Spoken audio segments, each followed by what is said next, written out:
Olá, tudo bem com vocês? Sejam todos bem-vindos. Boa noite, boa tarde. A que momento você esteja a nos escutar e nos ver. Eu sou o Rubeni Felipe. Hoje está também compondo a mesa Diego Francisco, é o luthier de Davi. Frio.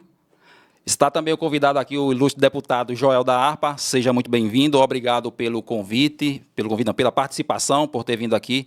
Aceito o nosso convite para conversar a gente a respeito do assunto de carreira, história de vida, essa questão da política, a questão de ter vindo para o CAB. Então, são esses assuntos que são pertinentes para a gente conversar aqui um pouco. É um bate-papo aqui, descontraído para o nosso povo da nossa região. Seja muito bem-vindo. Obrigado. Eu que agradeço o convite, né, feito. Eu quero já parabenizar vocês, né, pela iniciativa do trabalho aqui de ter criado esse canal de comunicação, sobretudo através da internet, que hoje eu digo que informa até mais do que a grande mídia, né, porque traz ao público a realidade do fato como ele é.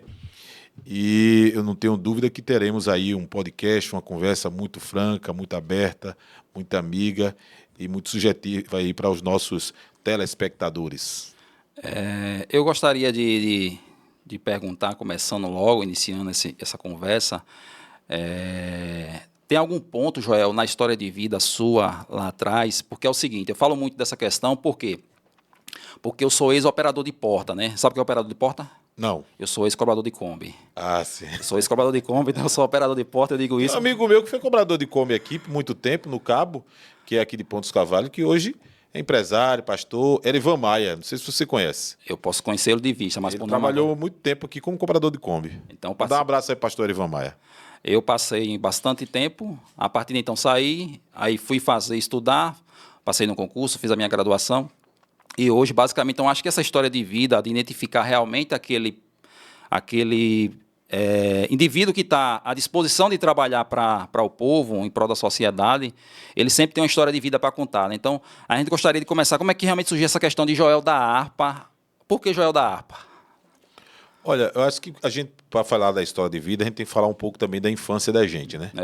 Eu vim de família muito pobre, meu pai é um aposentado, minha mãe é uma costureira, um homem muito batalhador. Meu pai casou muito tarde com minha mãe, assim, meu pai casou, ele tinha 45 anos, Poxa. Minha mãe tinha 22, então era o velhinho que pegou a novinha, né? Ele tem bom gosto, né? Mas ele, na verdade, era marinheiro, se aposentou, depois, quando ele se aposentou, ele é da Marinha Mercante, então ele casou com minha mãe, foi a primeira mulher dele, assim, casado, né? E eu sou o filho mais jovem, o filho mais novo, de uma família de 4 filhos, 2 moças e 2 rapazes. E aí cresci, né, numa comunidade pobre. Onde foi? Eu morei em vários lugares. Era quase o nome ali. Eu morei em Jaboatão, em Cavaleiro, eu morei em Paulista um tempo. Tudo isso na infância. Mas tudo isso na infância. E aí um dos legados que meu pai deixou para mim foi o trabalho. Meu pai era muito trabalhador. A gente vendia picolé na praia, a gente vendia amendoim. Eu lembro quando eu era muito pequeno, acho que eu tinha 10 anos de idade, meu pai já me levava para a praia para vender picolé, vender amendoim. E eu era parceirão dele, né, até mais do que meu irmão, que era mais velho. Eu sempre tive muito essa coisa do trabalho, junto com meu pai. E ele já é falecido há mais de 20 anos, há quase 25 anos. Eu tinha 20 anos quando meu pai faleceu. Hoje eu tenho 46. Mas aí essa foi, na verdade, a minha criação, né? Uma família que veio de baixo. Mas eu sempre fui muito sonhador, né? E eu acho que essa coisa do trabalho entrou muito em mim, assim, essa força de vontade de vencer. Eu, quando tinha 21 anos, aí eu entrei na Polícia Militar. Eu sou policial jovem, militar, né? Eu entrei como soldado da Polícia Militar e comecei a construir uma vida dentro da Polícia Militar, né? Passei 18 anos na corporação, trabalhando. Depois veio a história da política, eu fui candidato a vereador 2 vezes, e aí foi quando veio o Joel da Harpa, né? Na minha primeira eleição, eu trabalhava com um deputado estadual, vocês devem conhecer, é bastante conhecido também aqui no Cabo, que era o pastor Cleito Colles. Conhecemos. E aí o pastor Cleito Colles disse para mim, tu tem que ser Joel de alguma coisa, isso no ano de 2008, tem que ser Joel de alguma coisa. E aí eu Sabe também... tocar? Sim, não toco harpa. Eu vou dizer de onde vem a harpa. E aí, Joel de alguma coisa, porque Joel tem muito, né? Só que eu digo Joel de alguma coisa, ele disse Joel da Bíblia. Eu digo Joel da Bíblia, carregar esse nome pro resto da vida é muita responsabilidade. Eu vou ter que saber todos os versículos, capítulos e livros. De cor. De cor. Eu digo, é muita responsabilidade carregar o Joel da Bíblia. E aí ele disse, rapaz, Joel da harpa, tu grava um CD da harpa. Na época eu já dirigia as cruzadas, eu já fazia algumas participações nos programas de rádio dele. E aí ele disse, Joel da harpa. E eu digo, Joel da harpa, eu me simpatizei. E aí eu gravei o primeiro CD da harpa cristã, né, que é um inário que tem na igreja, na Assembleia de Deus, nas igrejas pentecostais. E aí começou a crescer, eu vendia muito CD, depois eu comecei a dar esse CD pro povo. E aí ele começou a me chamar na rádio, na época, e nas cruzadas, eu abria as cruzadas cantando os hinos da harpa. E aí começou Joel da Harpa, e eu fui candidato, perdi 2 eleições de vereador. Fui candidato em 2008, em Jaboatão, depois fui candidato em 2012, né? E aí perdi, a última eleição perdi por causa de 20 votos. Foi daí onde nasceu o Joel da Harpa. Eu não queria mais estar na política, depois que eu perdi a segunda eleição, eu resolvi sair da política. Eu saí muito chateado, porque eu disse, isso é coisa para quem tem dinheiro, eu não tenho dinheiro, né? E eu não vou entrar mais nesse negócio. E saí decepcionado da segunda eleição, não queria mais ser candidato. Mas aí veio, em 2014, um movimento da Polícia Militar, que foi um movimento de reivindicação. Eu não fazia parte da associação, nem do sindicato. Eu sempre tive um trabalho voltado na igreja. Sou evangélico de berço, e esse trabalho que eu fazia com o pastor Cleito Collins nas igrejas. E aí eu resolvi assumir um movimento que eu criei nas redes sociais, pelo WhatsApp praticamente, pelo Facebook. Na época o Instagram ainda nem estava começando, talvez nem, não sei se tinha ainda Instagram, eu não tinha Instagram. Estava começando o WhatsApp e tinha o Facebook. E eu comecei um movimento pelo Facebook e pelas redes sociais, convidando a tropa para ir para a rua. O primeiro movimento que eu já fiz, já estourou, já deu quase 10 mil policiais. Boa. E aí foi quando veio o movimento de greve, em 2014, eu fui um dos líderes do movimento da greve de 2014 da Polícia Militar e do Corpo de Bombeiro Militar. E aí, quando passou tudo isso, aí os colegas vieram e disseram, agora você é o nosso candidato. Eu digo, mas eu não quero, esse negócio não dá mais para mim, eu já fui candidato. Até pensei em ser candidato a presidente da Associação de Cabos e Soldados na época. Mas aí o pessoal disse, você é candidato a deputado, você vai ser nosso deputado. O desejo original pela política se deu a quê? Então, veja, eu acho que assim, eu sempre tive na igreja, eu cresci na Assembleia de Deus, no ciclo de oração infantil, depois liderando grupos. E a igreja tem muito essa coisa, né, Joel? De estimular a criança, o jovem até essa Muito, dinâmica, né? muito. Então, isso Assim, contribuiu, né? Eu acho que 90% do que eu aprendi foi na igreja. Contribuiu. Certo? Eu aprendi muito na igreja, né, principalmente na Assembleia de Deus, que é onde foi minha base. Então eu comecei a dirigir grupos, comecei a dirigir grupo de evangelismo à tarde, comecei a dirigir grupos de adolescentes, ou seja, então na igreja eu trabalhei com criança, adolescente, jovens, idoso, né? Então eu era um faz-tudo na igreja. Era um faz-tudo na igreja. E eu aprendi muito com isso e lidar com essa coisa do ser humano mesmo, da pessoa, né?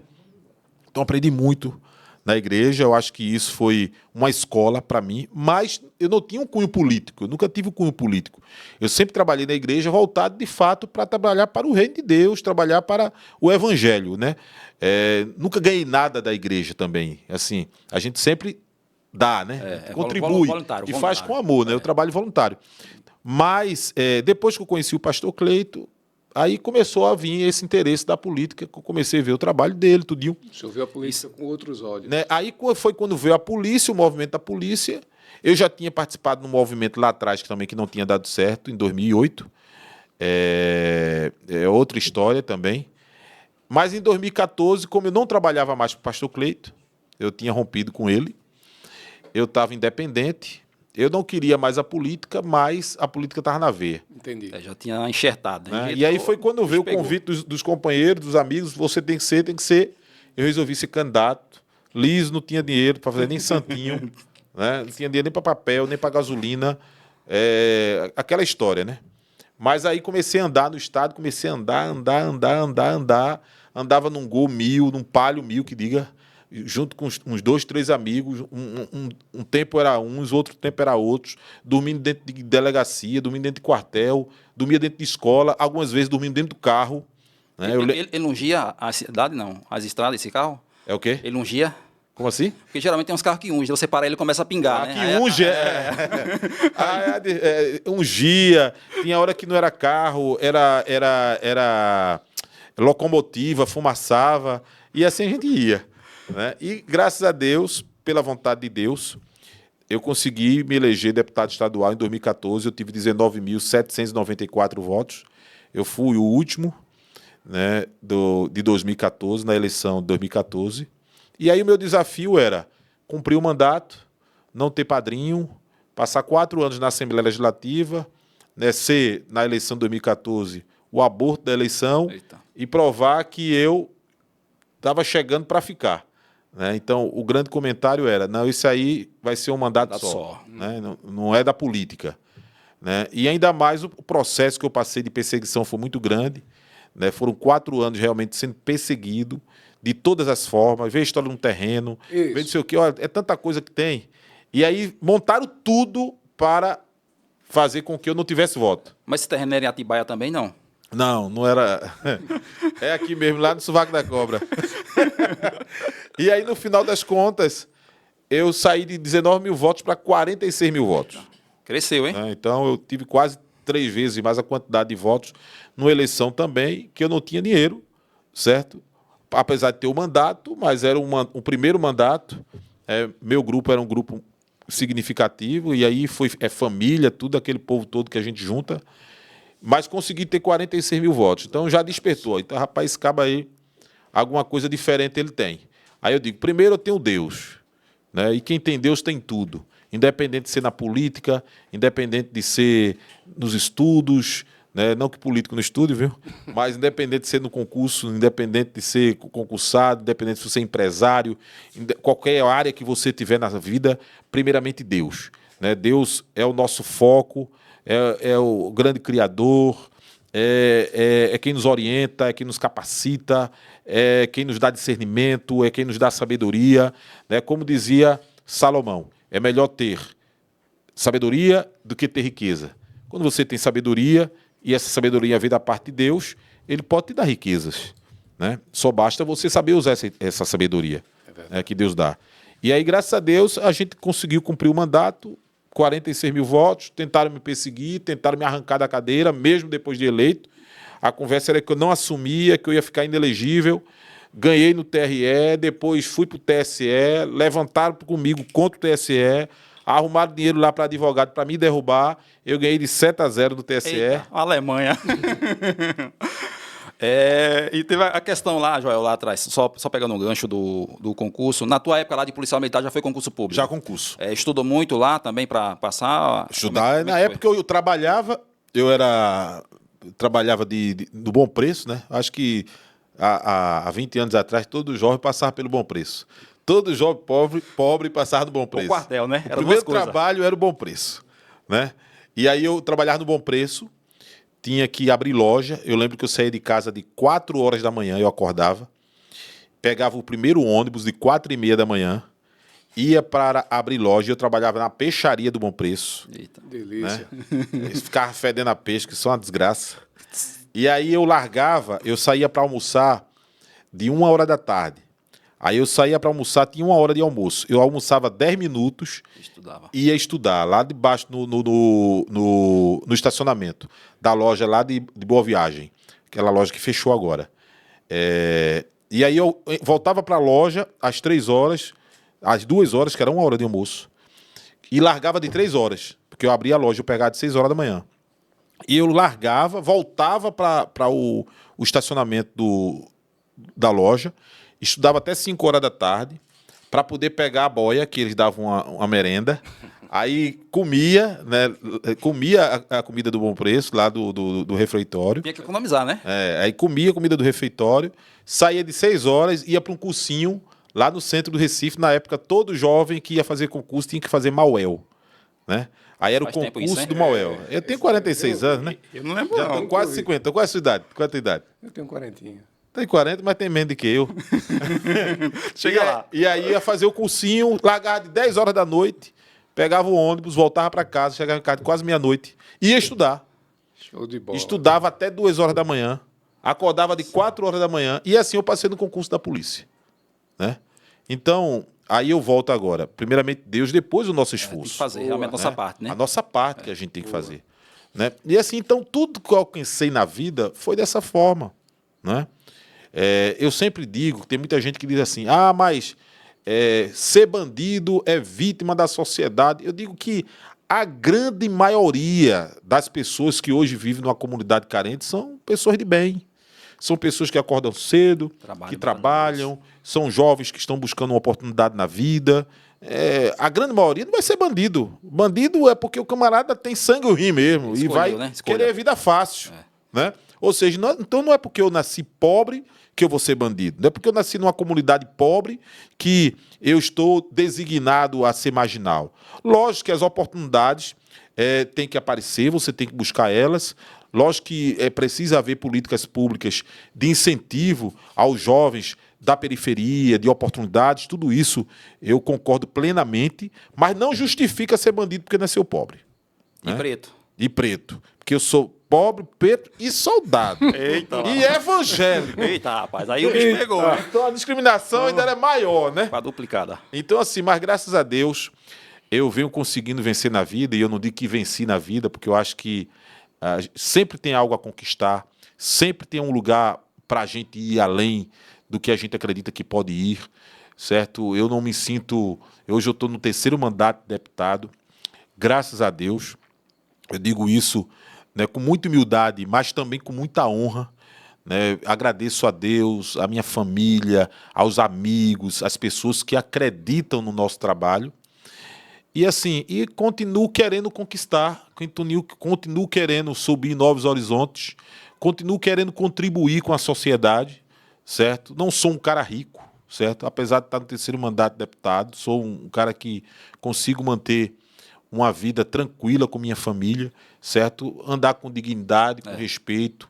Posso olhar no olho da governadora do estado como do homem mais pobre desse estado.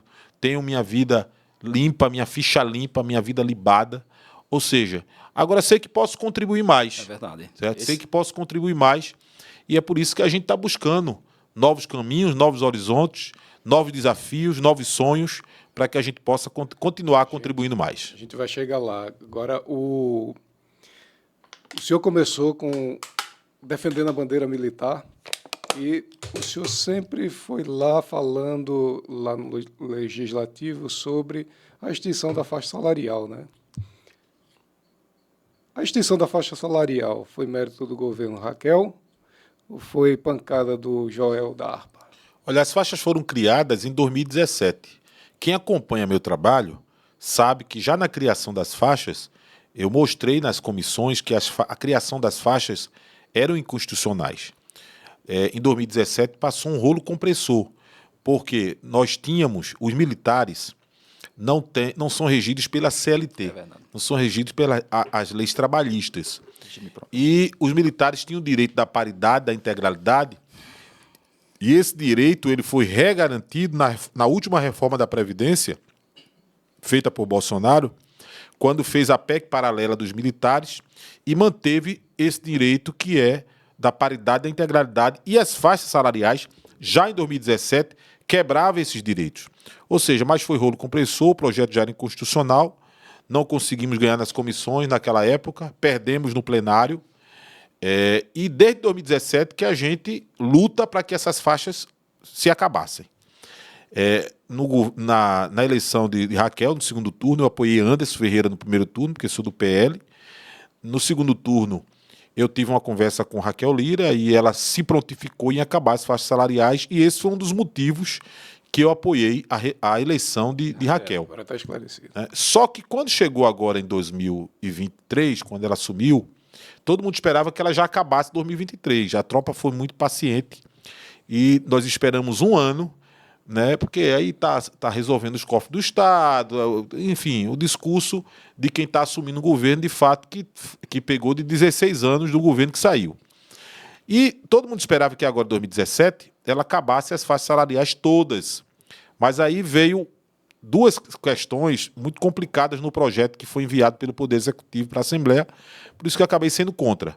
Que foi, além de não acabar as faixas salariais todas em 2024, fazer isso de forma progressiva até 2026, o governo também, no mesmo projeto, ele mandou um pseudo, eu chamo de pseudo porque não tem condições, um pseudo aumento salarial de 10% para a tropa em 4 anos. Rapaz. Engessando a tropa até 2026. Você vê, a inflação de 2024 e 2023, ela chegou acima de 4%. A tendência da inflação de 2024 agora também seja isso. Ou seja, então esses 10%, se você colocar ao longo dos 4 anos do governo da Raquel, não cobre nem a questão inflacionária. Então não tem aumento salarial. Sem contar o próximo ano, né? E aí ela engessa a tropa no projeto, num aumento de 3,5%, 3,5% e 3% até 2026. Ou seja, então até 2026 a tropa não tem nem como mais lutar por aumento salarial, porque já está tudo aprovado até o final do governo. Então, além de você acabar as faixas até 2026, que todo mundo está esperando que acabasse agora, o mesmo projeto tem essa questão da casca de banana, que é esse pequeno, simbólico aumento salarial e engessar até 2026. Por isso que eu fui contrário ao projeto das faixas salariais como estavam. Lutamos 60 dias, o governo mandou o projeto em regime emergencial. Esse projeto deveria passar no máximo 15 dias para ser aprovado na Assembleia, mas por conta do nosso trabalho e outros deputados também que nos ajudaram muito nessa questão, nós conseguimos manter o projeto 60 dias na Assembleia, tentando mudar o projeto. Ia para a comissão, voltava, ia para uma comissão, voltava. A gente ganhava em uma, perdia em outra. É um projeto que foi só para a Comissão de Justiça 3 vezes. Então é um projeto quase que histórico na Assembleia, né? No final, infelizmente, nós não conseguimos mudar o teor do projeto, né? O plenário, como é soberano, a governadora conseguiu 26 votos para derrubar a última emenda que eu apresentei, que é a emenda de intertício, que esse projeto, como ele é um projeto do Poder Executivo, ele foi votado em dois turnos.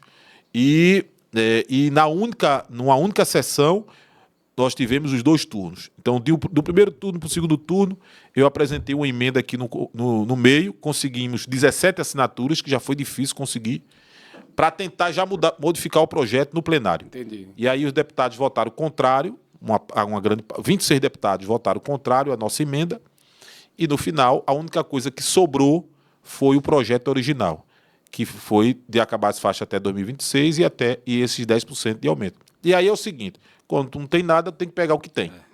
Se a gente não aprova isso, também não tinha nada. Então foi o que sobrou. Mas foram 60 dias lutando para mudar o projeto. Infelizmente, 26 deputados votaram contrário à nossa emenda no plenário, no dia da votação. Se tivesse sido aprovada a nossa emenda, teria modificado o projeto e teria melhorado essa questão, tanto da questão salarial quanto a questão das faixas. Isso tem a ver também, deputado, com a perda de força, digamos assim, do PL aqui em Pernambuco, ou seja, ter partidos favoráveis ao PL, já que o senhor é do PL, alguma coisa do tipo? Olha, eu não digo perca de força, porque eu acho que o PL está mais vivo do que nunca. O PL tem uma liderança, que é o Jair Bolsonaro, que as pesquisas recentes dizem que, se fosse candidato a presidente da República, seria o presidente da República, né? Pesquisa recente que saiu agora há pouco na CNN diz que, se a esposa dele fosse candidata contra Lula no segundo turno, seria presidente da República. Ou seja, então o PL hoje é o maior partido do Brasil, com 99 deputados federais, é o partido que tem o maior tempo de televisão, é o partido que tem o maior fundo partidário, certo? Então é um partido grande.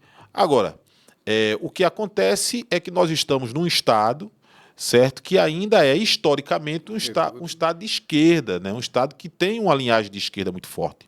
Mas a gente sente que o povo começa a ter uma consciência maior, né? O povo começa a despertar para algumas pautas que não despertava antes. No início da nossa fala aqui, eu falei da importância de um podcast como esse, porque talvez, se eu tivesse agora na Rede Globo, se eu tivesse agora em outras emissoras, já tinham cortado meu tempo, eu não ia ter direito de falar. Sobre o que o senhor... Né? Aqui eu posso. Sobre a atuação do senhor lá na Lesp, eu li matérias que diziam: mais Joel causa ruas, mais Joel faz causa oposição, mas Joel causa confusão. É assim. É porque, na verdade... Alguns segmentos, né? É porque, na verdade, quando não se tem argumento suficiente para ganhar no argumento, aí as pessoas, uma parte da mídia, ela tenta descredenciar. É verdade. Né?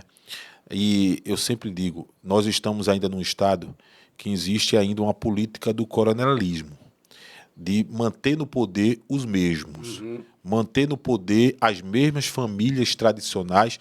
Né? Eu vou dar um exemplo. Muda sua figura, né, deputado? Bom, vamos trazer aqui para o Cabo, porque eu estou querendo vir para o Cabo, vocês não vieram para o Cabo ainda. Estamos chegando lá. Eu vou chegar aqui no Cabo. Estamos nos aproximando. Eu vou trazer um pouquinho aqui para o Cabo. Quero saber Os porque quilômetros eu venho pro estão Cabo. diminuindo. O Cabo é uma realidade disso. Você chega aqui no Cabo, o que é que eles querem o que é que eles querem convencer o povo? Olha, aqui só tem dois lados.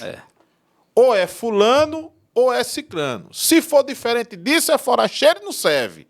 Para poder ter que convencer o povo que tem que sempre votar no quê? Não, o vice tem que sair de Ponta dos Cavalos. Porque se não sair de Ponta dos Cavalos, o candidato não ganha. Gente, isso é uma cultura para tentar amarrar o povo, as pessoas, para que ganhe sempre os mesmos. Para que fique sempre aquela peteca. Eu saio, tu entra. Ou tu coloca o teu para depois tu voltar. Continuemos nos ajudando. Mas já que chegamos no Cabo... Certo. Por que o interesse no Cabo? Olha, o Cabo é uma cidade importante da região metropolitana. Isso é fato. O PL hoje tem... Acabei de dizer para você que o PL é o maior partido do Brasil. O PL lançará candidaturas praticamente em todas as cidades da região metropolitana do Recife, né? E quase todas as cidades de Pernambuco, mas as principais cidades de Pernambuco, é missão dada ao nosso presidente Anderson Ferreira e ao grupo do PL lançar candidatura, e aí o PL foi fazer uma avaliação de qual candidato, né, de qual, não falo nem deputado, de quem estaria filiado ao PL, que teria mais uma identificação com a cidade do Cabo. E aí chegou à conclusão que o Cabo hoje, como a quinta cidade mais violenta do Brasil, colocado pelo Anuário da Segurança Pública, a primeira cidade mais violenta do estado de Pernambuco, isso foram dados do Anuário da Segurança Pública, presta atenção, meu que é quem mede a violência do Brasil todo, e o Cabo foi colocado como a quinta cidade mais violenta do Brasil e a primeira cidade mais violenta do estado de Pernambuco. Ou seja, então, quem tem a pauta da segurança pública e que está em evidência, que é do PL? Joel da Harpa. E aí, outro dado importante que foi trazido é uma cidade que tem praticamente quase 60% de evangélicos. A cidade tem mais de 55% de evangélicos. Então, quem está dentro do PL, que também tem essa identidade do segmento evangélico, eu faço trabalhos evangelísticos, eu tenho programas em grandes rádios aqui no estado de Pernambuco, já tenho essa identificação também com o segmento evangélico. Joel da Harpa. Então, depois de fazer essa avaliação, nosso nome era o nome mais propício para ser colocado aqui como um candidato do PL, para a gente fazer um trabalho. Aí você tem Anderson Ferreira, que teve uma votação altamente significativa na cidade para governo do estado. Você tem André Ferreira, que também foi um dos deputados federais mais votados aqui na cidade do Cabo. Ou seja, então você tem um time hoje que tem uma representatividade grande no Cabo, e aí esse time, que a candidatura não é só minha, né, a candidatura é de um grupo, então foi colocado e escolhido o nome de Joel da Harpa. Agora, de fato, nós precisamos romper com essa cultura, e aí com todo respeito ao cabense, com todo respeito às pessoas que vivem na nossa cidade, chegou a hora de romper, porque as grandes cidades já romperam com isso há muito tempo. Se a gente ficar com essa cultura atrasada, que a gente tem que votar em dois lados aqui para sempre, eles vão ficar voltando e saindo, vai ser a mesma para sempre. E vai ser a mesma coisa. Você vai em cidade como Caruaru, que é uma cidade do Agreste, que está lá no meio praticamente do nosso Agreste, e desenvolveu mais do que a cidade do Cabo. Com certeza. Você tem aqui do Cabo, eu sempre digo, nas reuniões que eu tenho feito, antigamente, quando se falava no litoral sul de Pernambuco, se falava na praia de Gaibu. Sumiu, né? Sumiu. Então, eu lembro quando eu era adolescente e tal, Gaibu era a praia sensação. Todo mundo queria vir para Gaibu. Vinham os ônibus alugados, os piqueniques, era Gaibu. Quem é que fala mais em Gaibu hoje? Quando se fala em Gaibu, se fala em assalto, se fala em ausência de infraestrutura. Porto de Galinhas avançou, Praia dos Carneiros está avançando, né? O litoral sul aqui está avançando, mas Gaibu ficou para trás. O senhor não Calheiros acha também. que a gestão atual não está boa, não? Não, aí, se você perguntar ao povo, 83% da população diz que não vota mais nesse candidato que está aí, porque foi um dos piores prefeitos da história do Cabo de Santo Agostinho. E não sou eu que estou dizendo isso, não. Quem diz é o povo na rua. Quando você anda e conversa com o povo na rua, esse sentimento que eu estou dizendo aqui é o sentimento que a gente encontra na rua. Ah, não quero votar nesse candidato aqui mais não, ninguém aguenta mais esse povo. Certo? Agora, qual é o nosso desafio? Nosso desafio é dizer para o cabense, Joel da Harpa é candidato.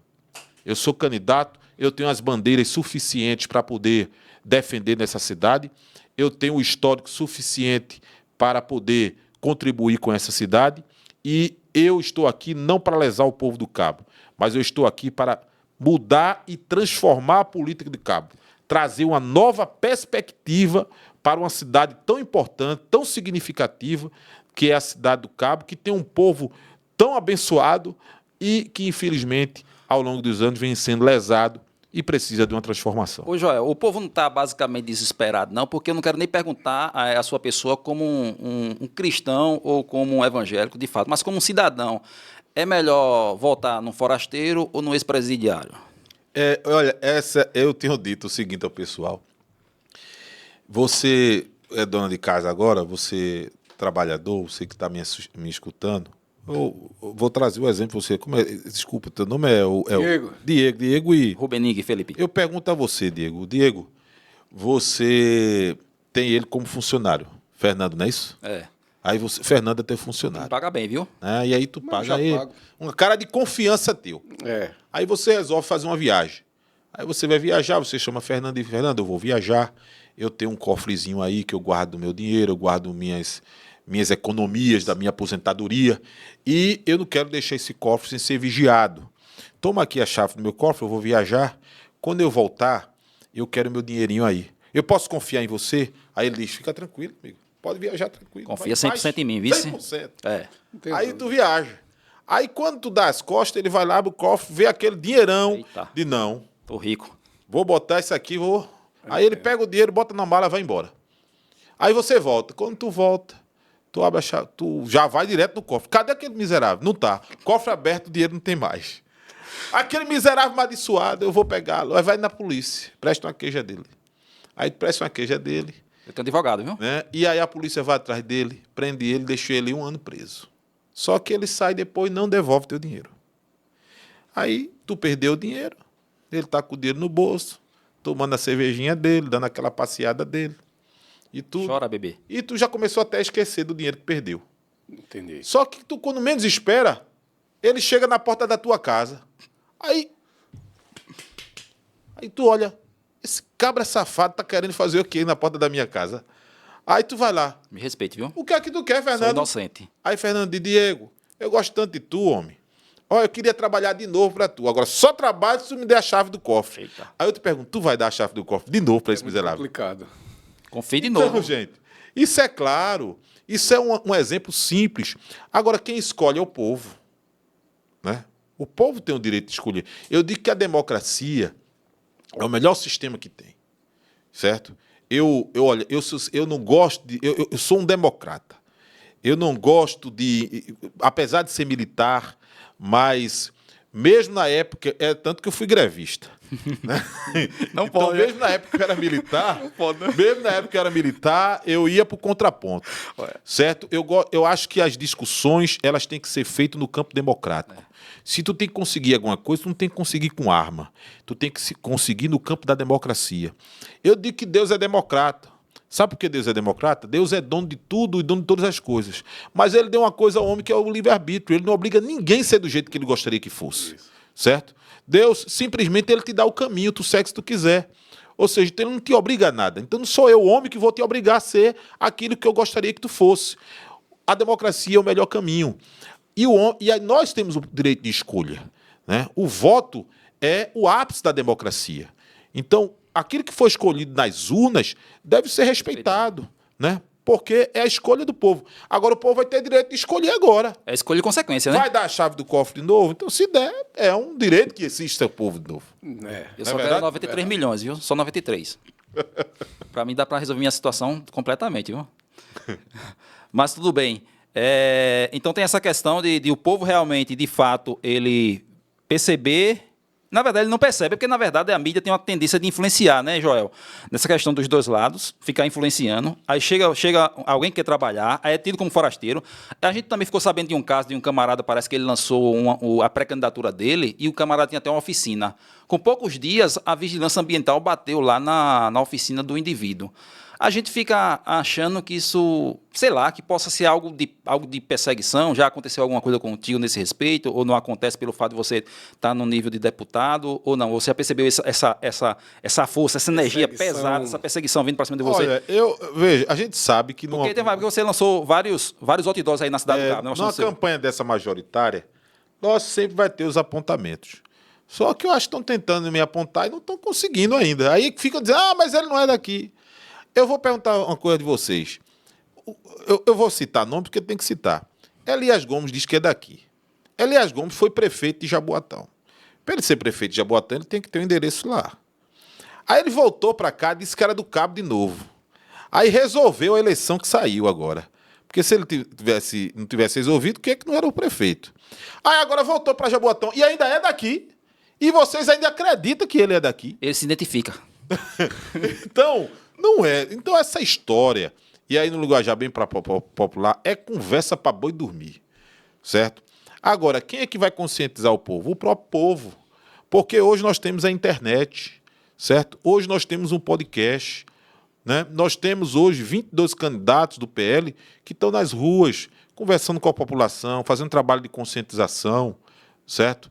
Eu tenho caminhado muito também, tenho escutado as pessoas, tenho ouvido as pessoas, tenho ouvido o lamento das pessoas, as pessoas que, na verdade, querem uma oportunidade de mudança e não têm encontrado.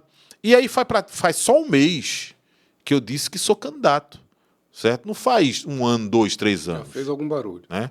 Então a gente já está fazendo aqui agora, e né? eu não tenho dúvida que vou ser o prefeito da cidade do Cabo, certo? Com perseguição ou sem perseguição, dizendo que sou forasteiro. Quando sou, o povo não está preocupado com isso. O povo está preocupado em ter educação, em ter saúde. O povo está preocupado em ter segurança. O povo está preocupado em ter oportunidade. O povo está preocupado em ter infraestrutura. O povo está preocupado com isso. E isso a gente vai dar para o povo, certo? O povo pode confiar no nosso trabalho, na nossa dignidade, no nosso respeito e na nossa vontade de mudar a cidade do Cabo. Tem uma questão nessa fala do deputado aí, a gente às vezes não tem que dar oportunidade ao jovem, fica nesse discurso, né? Mas quando chega na hora da política, para dar realmente a oportunidade a um camarada novo não na política, que a sua pessoa já tem uma vasta experiência, foi vereador, foi deputado, é deputado de fato, e agora está se lançando um pré-candidato a prefeito da cidade do Cabo, né? Então, acho que isso tarimba a sua pessoa para realmente buscar essa coisa e fortalecer a cidade, né? Trazer coisas novas para a cidade. Porque você que está de fora também tem outra visão, né, Joel, da cidade. A gente que está aqui dentro, basicamente, está embegido. Os caras estão acostumados com aquela...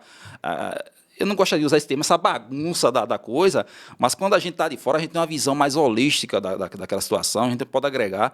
E forasteiro não vai ser porque... Assim, a gente aqui não tem político de estimação, né? Só para deixar bem claro aqui, viu? Não tem político de estimação aqui, não. Mas a gente percebe que para ser candidato a prefeito aqui tem que ter residência aqui também, né? Então, teoricamente, nesse ponto não seria um forasteiro, né? Então, acho que isso é interessante. Então, bora jogar a regra do jogo. Então, acho que isso é importante, né, Joel? Trazer uma coisa para agregar.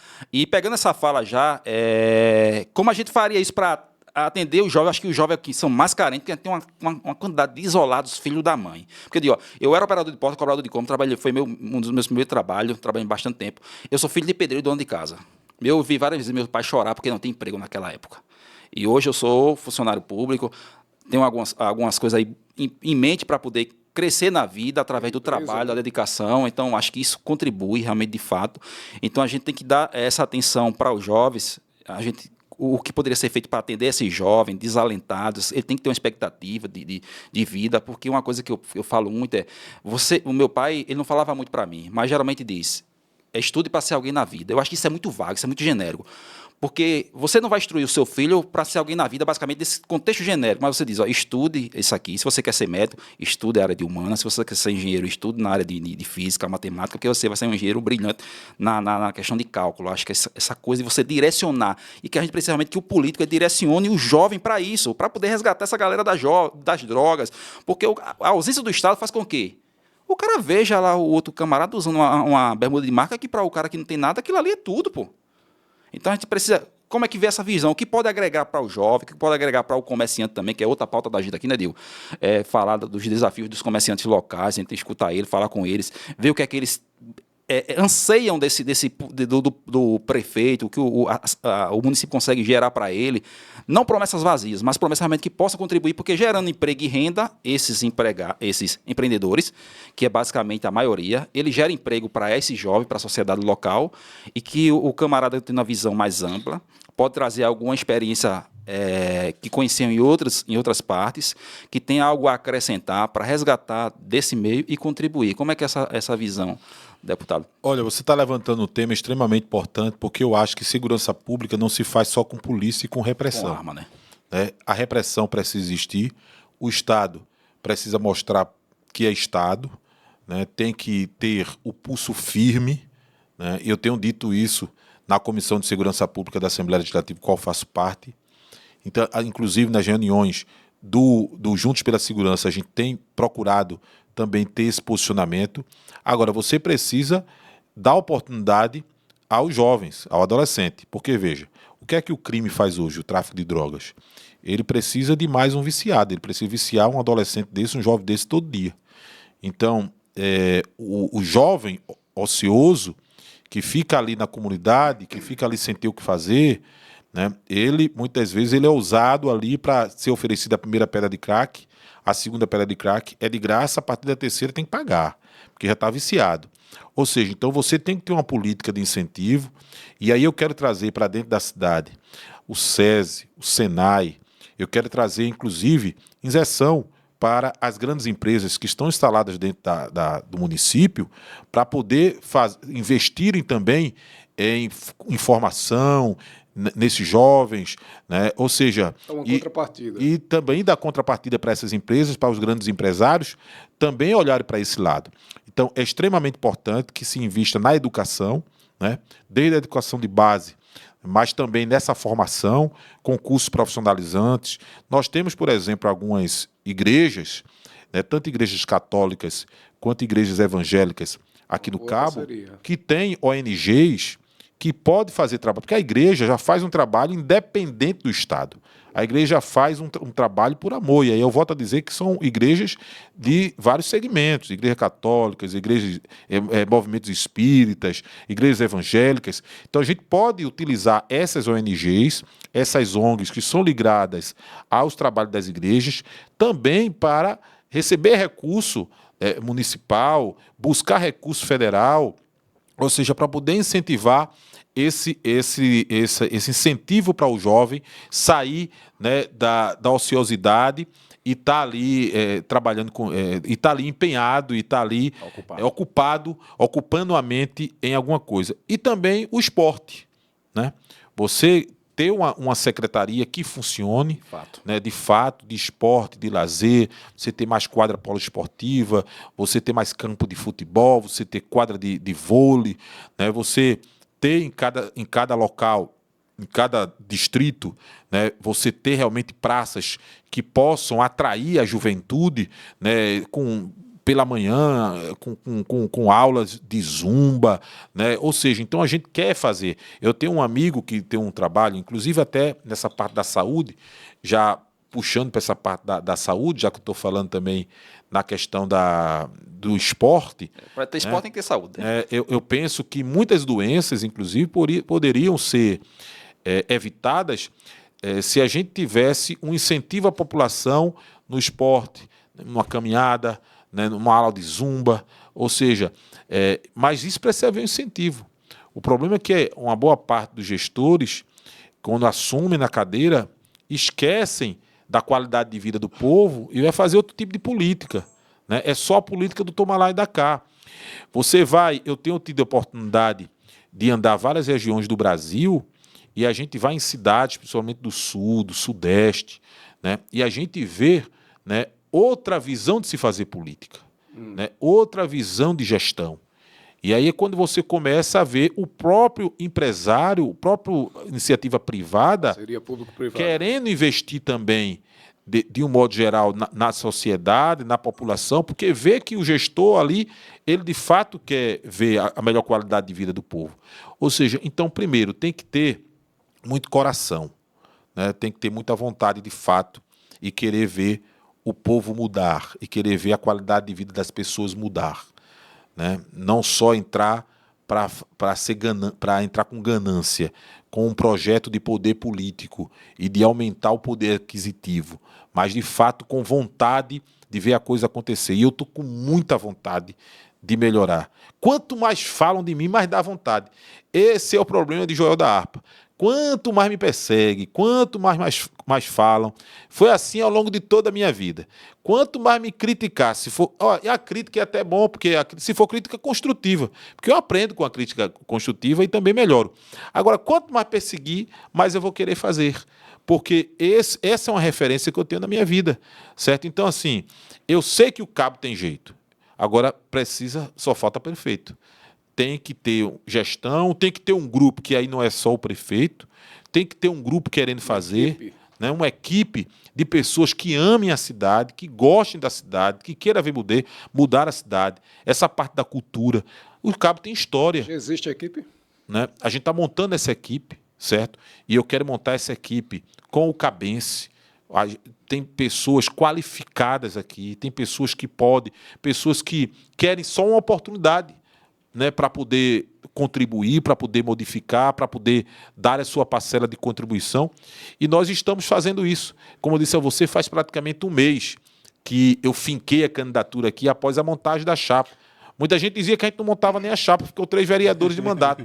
Nós vamos fazer 3 a 4 vereadores na nossa chapa. Montou a dedadura. Né? Então a gente está trabalhando, os candidatos tudo animado, fazendo essa pré-campanha. Né? E a gente vai avançando com o apoio do nosso partido, certo? E acima de qualquer coisa, com o apoio da grande massa, da grande população cabense. Teve uma colocação que você falou aí a respeito de a gente precisa construir quadra de esporte, por exemplo. Mas, só para endossar o assunto, só a quadra de esporte basicamente não resolve, né? Eu preciso manter profissionais que estejam disponíveis, né, contratado pela prefeitura, seja lá no contrato ou concursado, para fazer realmente um plano de atenção, porque só a quadra por si só ela não resolve. Não, você tem que ter uma equipe que funcione, certo? De fato. Que funcione de fato.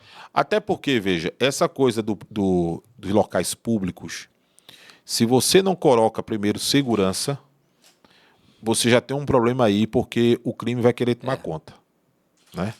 As praças, grande parte hoje das praças foram tomadas pelo tráfico de drogas e pelos viciados em drogas. Não pode. Então, as famílias começam a se afastar, as pessoas começam a se afastar daquelas áreas porque não tem iluminação, eles quebram as luzes, né? Eles quebram a iluminação, deixa a praça escura. Ou seja, então você tem que ter segurança, você tem que ter uma guarda municipal, certo? Equipada, valorizada, organizada, treinada, certo? Para poder fazer serviço de polícia municipal, né? Porque se for ficar esperando só da polícia militar, não vai, porque não tem efetivo para isso, por mais que queira fazer, com todo respeito aos companheiros aqui, mas não tem efetivo para isso. A polícia contribui da forma que pode, mas por mais que a legislação também fale, né, que a responsabilidade é do poder executivo estadual, mas eu entendo, certo? Eu entendo que segurança não é só polícia, segurança, tem que ter intervenção do governo federal, do governo do estado, todo mundo tem que se juntar para isso. E vou lhe falar mais, essa realidade do cabo não é uma coisa só do cabo, não. Você vê que o Brasil hoje está afundando nessa história da segurança. Né? Por quê? Estão deixando o crime só para roubar um celular, avançar, e as pessoas de bem estão ficando acuadas.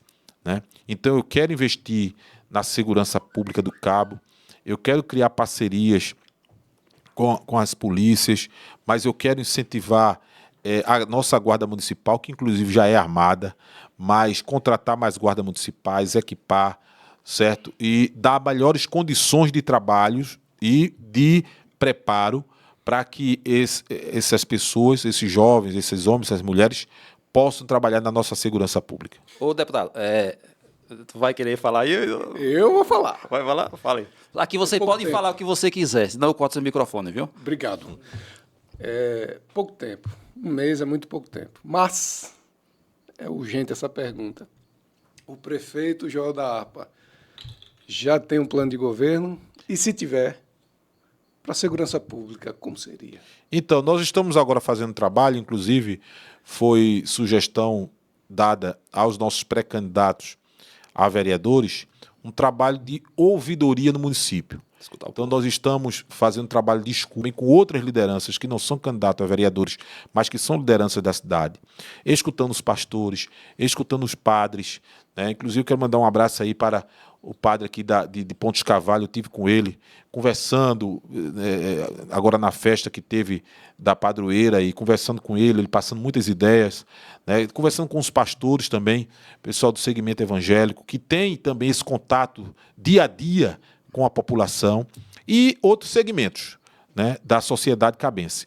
E aí, no final de julho, nós iremos apresentar um plano de governo, antes de entrarmos na campanha ali na metade de agosto, vamos apresentar um plano de governo Final de junho. para o Cabo. No final de julho. Olha a data, meu povo. No final de julho, para o começo de agosto, nós iremos apresentar esse plano de governo após esse período de ouvidoria que estamos fazendo aí nos distritos e, enfim, em toda a cidade.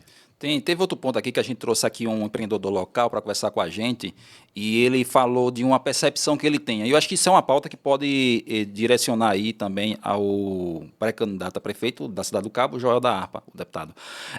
Ele falou que uma coisa que ele percebe é a ausência de escola de música, porque a música consegue realmente resgatar.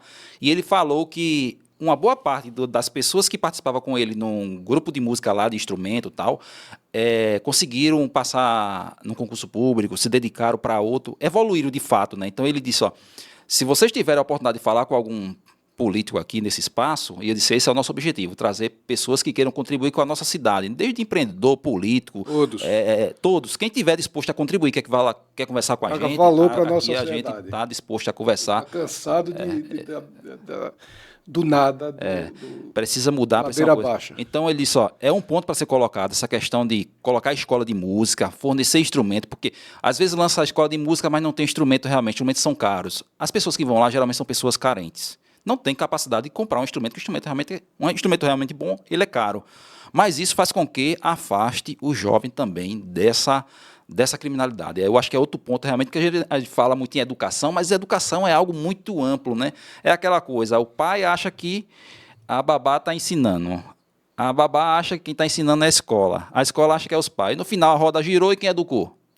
Ninguém. Mas aí se o município ele faz uma parte aqui de educação, e se a família faz outra parte, se a babá, no caso, faz outra parte, se não tem babá, mas a escola faz a parte também, através do município, através dos recursos que tem, eu acho que isso contribui, realmente já é um ponto para ser pensado aí se não tiver na pauta, mas é um ponto a ser pensado, acho que antigamente... Música? Uma escola de música. E ele falava que a música era uma espécie de mola propulsora que estimulava, que despertava todos eles a uma mudança de fato. Eu, quando era adolescente, eu estudei música. Por isso que eu perguntei que ele era da harpa, aí comprei uma harpa também. Eu pedi uma harpa daquela de Davi, mas não chegou aí. Mas essa coisa da música, e eu falei aqui das ONGs, que são ligadas às igrejas, e que muitas delas até pararam a atividade por falta de incentivo, certo? E eu volto a dizer, não é só a igreja evangélica. Mas eu penso que essas ONGs, a gente precisa ressuscitar esse trabalho, certo? Que são as ONGs que estão nas comunidades, não só as ligadas às igrejas, mas tem muitas ONGs aí que podem fazer um trabalho sério, inclusive voltado também para a música. Eu também compreendo que a música... Olha, as ideias são muitas. Eu não posso chegar aqui nesse podcast e ir em lugar nenhum e dizer que eu tenho varinha mágica, que eu vou ser o prefeito do Cabo amanhã. Acabou tudo. E que do dia para a noite a gente vai resolver tudo, certo? Senão eu estaria mentindo. Então não é varinha mágica. Agora, vontade de mudar, a gente está muita. E a gente sabe que vai mudar. Esse é um trabalho que precisa ser feito a pequeno, médio e longo prazo. Por isso que a gente vai apresentar um plano de governo enxuto, mostrando que a gente pode fazer, inclusive de forma imediata, porque são mais de 1 bilhão de reais, que são aí, a arrecadação do cabo anual. Ou seja, então tem muito dinheiro que dá para fazer muita coisa. E a gente vai ver as prioridades. Uma das prioridades que você tem aqui, nós estamos falando da questão da música, da cultura, de tudo isso, mas já que eu estou falando de prioridade, é a questão da saúde. Nós temos um número gigante aqui de pessoas que estão esperando uma consulta, que estão esperando um exame, que estão esperando uma cirurgia. E eu quero fazer um trabalho que Tarcísio fez, por exemplo, em São Paulo, né? E eu estou falando da cidade de São Paulo, estou falando do estado. Né? E eu quero fazer aqui a nível de município e a gente vê essa fila, inclusive utilizar a rede privada, se possível até à noite, como o Tarcísio fez lá em São Paulo, certo? Para zerar essa fila de atendimento, certo? Porque saúde é prioridade. Acaba que está doente. Eu conheci uma senhora que ela disse, fazem 2 anos que eu tento uma consulta para fazer uma cirurgia, não consigo. É triste, viu?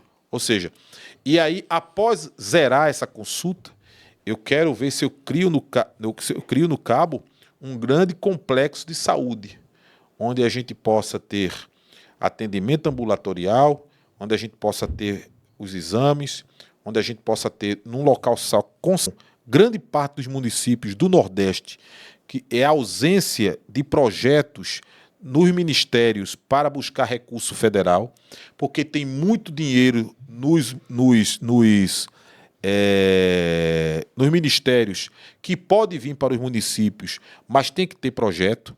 E o Cabo vai ter um gabinete exclusivo, 24 horas trabalhando em Brasília, preparando projetos para trazer recurso federal na saúde, na educação, na segurança, infraestrutura, ou seja, através do Senasp. Então, tudo isso a gente vai montar. O leigo pensa que é só chegar lá e... Paizinho, dê aí não é assim, certo? Outra alternativa seria as emendas, né? As emendas parlamentares com os nossos deputados federais, né, que é importante. Agora, essa coisa dos projetos nos ministérios, vocês não têm ideia de quanto dinheiro a gente perde porque não vai buscar. Não faz o projeto. Né? Aí as cidades do Sul, do Sudeste, eles são num linguajar popular, muito mais ninja nisso aí, né? Eles conseguem muito mais recursos do que nós aqui do Nordeste, porque não existe, né, uma cultura, não existe uma política de se fazer isso. E aí fica só com o dinheiro que é arrecadado aqui, não vai buscar esse recurso federal e o dinheiro não vem, vai para o Sul, vai para outro lugar, porque não tem projeto. E é só olhar para o Sul como é. Porque não tem projeto. Precisa realmente, de fato, a nossa população precisa realmente, de fato, ter o auxílio do Estado nesse contexto aí de saúde. É bastante importante, porque isso aí realmente é complicado. Porque quem está passando pela doença, pela dor, sabe realmente... Você tem, por exemplo, aqui alguns postos de saúde que não tem nenhum medicamento. O povo vai lá buscar um andador para dor de cabeça, não tem. Mas parece ser um problema de Estado, já, porque tem se reclamado bastante. Veja, o Nordeste sofre muito com isso. A gente vai em alguns estados que a coisa já é bem melhor. Bem melhor. Eu falei aqui do Sul e do Sudeste. O próprio São Paulo hoje, quem conhece um pouco da estrutura de saúde de São Paulo, eu tenho inclusive alguns parentes que moram em São Paulo, que me dizem que consegue atendimento fácil, que os postos funcionam. Ou seja, lógico que a gente não pode comparar, por exemplo, o orçamento de São Paulo com o de Pernambuco, né?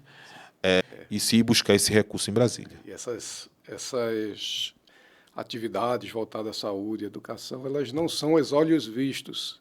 Parece que, por essa razão, não são prioridades dos políticos que aí estão. É porque falta sensibilidade humana. E aí é como eu disse para você, eu que sou um cristão evangélico de berço, certo? E que vim de baixo e que muitas das vezes vi minha mãe ter dores em cima de uma cama e não ter hospital público e a gente ter que socorrer de madrugada, não tinha nem carro naquela época. Eu saía correndo atrás de um táxi, doido, e não tinha táxi, que também não tinha dinheiro para pagar, e eu tinha que ir na casa de um conhecido nosso que morava longe de casa para poder ele vir com o carro dele, era muito assim antigamente, né? Então, você tem que ter essa sensibilidade humana. Se o gestor não tiver também essa sensibilidade humana de cuidar do povo como se estivesse cuidando da sua família, ele não vai estar nem aí, né? Então as pessoas precisam entender isso. As pessoas precisam compreender um pouco isso. Na hora que você dá um voto, você precisa também colocar um pouco de sentimento. Não é só por causa de 20 conto, 30 conto, 40 conto, que isso não vai resolver sua vida, né? Então tem que ter essa coisa do sentimento, de saber, eu vou atrás do recurso que eu não quero ver aquela pessoa sofrendo. Eu vou atrás do recurso que eu não quero ver aquela pessoa amíngua num posto de saúde sem ter um atendimento, né? Uma pessoa que está no hospital, né, e você sabe que está sofrendo. O gestor tem que ter isso. Se ele não tiver isso, ele vai... A mínima sensibilidade. A sensibilidade, ele vai querer agir com mão de ferro e não vai resolver. Ou se não, fazer promessas vazias, né? Feito o camarada disse que quando acabar o mandato vai acabar com a fome. E, na verdade, ele não vai acabar com a fome. E eu acho isso é muito triste, porque você promete acabar com uma coisa que mexe com uma coisa mais sagrada, que é o alimento das famílias. É o alimento. Então, acho que isso é um golpe muito baixo e é triste ver. Mas a gente precisa realmente de alguém que se comprometa de fato, de verdade, que tem experiência de vida, que tem experiência política. E eu acho que o deputado, ele é um dos tais que, assim, também tem e se lançou de fato para isso, e eu quero finalizar nesse momento agradecendo a participação do deputado nesta noite aqui, por ter aceito o nosso convite, essa conversa aqui franca, talvez surjam as outras oportunidades para a gente conversar um pouco mais. Tem alguma palavra final que o senhor queira dar aos eleitores aqui cabenses, já que está chegando, o povo precisa conhecer o Joel da Harpa de fato. Ele não toca harpa, mas ele fez CD, ele canta, então a harpa cristã ele conhece um pouco, né? Então, tem eu só tenho aqui a agradecer a vocês o espaço que foi aberto, a oportunidade. Mandar um abraço para o nosso pré-candidato Maviael, que foi através dele aí que houve essa ponte, e me colocar à disposição. Eu volto à conversa que nós tivemos no início da fala, né? O povo é quem escolhe. Né? Então, assim, por mais que nós temos críticas a fulano, a ciclano e a beltrano, sempre iremos respeitar a posição do povo.